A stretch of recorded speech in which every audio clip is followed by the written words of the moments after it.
ये माल की लकड़ी चेक करो, पूरा 1 नंबर लकड़ी का कोयला बनाते हैं हम, कोई 2 नंबरी नहीं होता। ये चेक करो, एकदम कड़क है। वो तो कोयला देख के पता चलेगा कि माल 1 नंबर है कि 2 नंबर। वो भी चेक कर लो।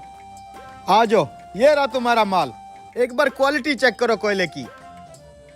ठोस लकड़ी से बनाया ऐसा कोयला तुमको पूरे पाकिस्तान में कहीं नहीं मिलेगा। आगे बढ़ो, ये देखो।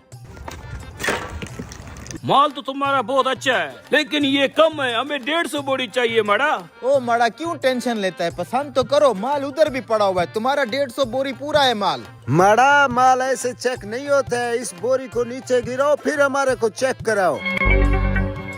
तो करा देते हैं जी। गिराओ।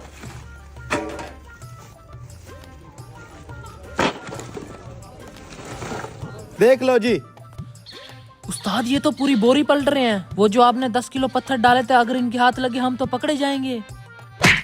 चुप कर, तेरा उस्ताद इतना कच्चा नहीं है। ये जो एंड वाली